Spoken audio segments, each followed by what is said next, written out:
enabling works? Was this just sort of site clearance and site preparation, but did it involve foundation works for the development?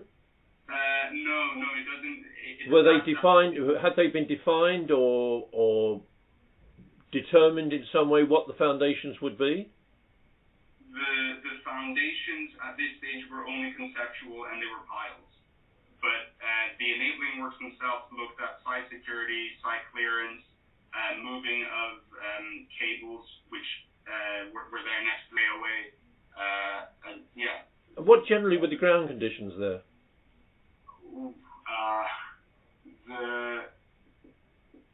There was glacial till underlaid with. I need to check the boreholes. I did have a look at them, but there's a substantial amount of mid-ground glacial till, and I remember there being several other layers. I don't quite remember which ones they were, but under that, of course, there's landing bay, sand and chalk. But do you not think that if you're looking at the interface with the railway, for example, not only should you be considering the effects of the development on the railway, but perhaps the effects of the railway and the vibrations from the railway on the development itself? Would not the whole concept of the development have taken that into account at this stage? So it had, in terms of it carrying out vibration monitoring, which had been undertaken prior to my time. However, additional exercises to determine, say, the frequency of the buildings and the effect that this would have on residents had yet to be designed in detail. What effects were anticipated on the residents' mission? Of course, it would be a breach of the servicing limit state where vibrations would be substantial enough to cause discomfort to the resident. That was one from a vibration perspective. Then the other. Would that have been ground vibration into the foundations and through the? I believe that would be the most reasonable way for the vibration to enter the building. The railway here is, I presume, the Northern Line, is it? It is, yeah. Right. There's no national rail in tracks in this area. No, not to my knowledge. Okay.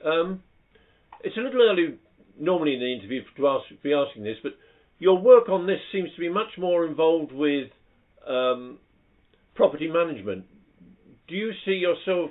It's a little curious even to think that the civil engineer will be getting so involved in this asset protection and property management side of TfL's work, rather than, say, the heavy engineering, civil engineering. Do you see yourself as changing your direction of your career?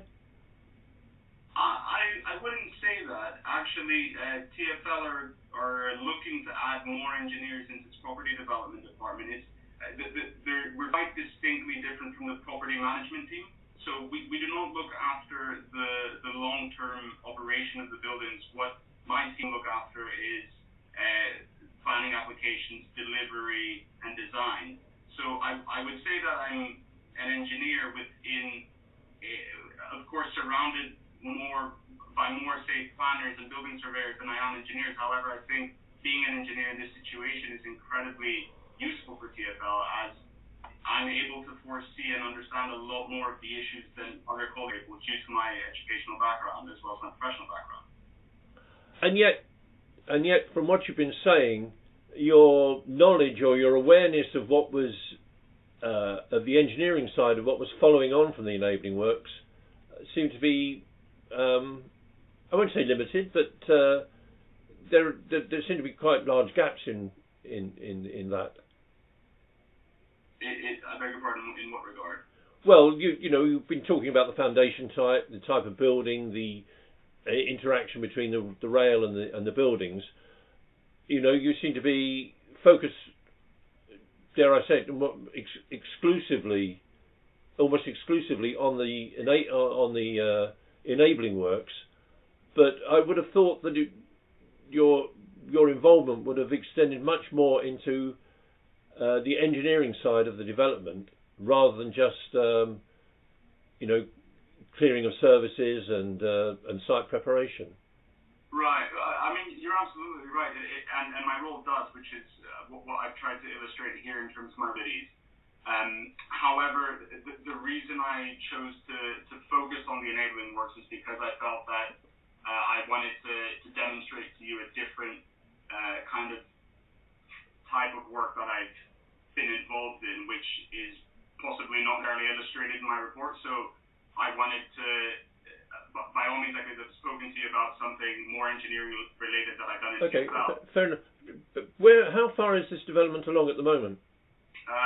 It is basically in a stage where, because of the COVID situation, enough people from the planning team have been furloughed for us not to be able to submit the planning application. But it's basically only from being submitted when things go back to normal. So have the site clearance works been carried out yet?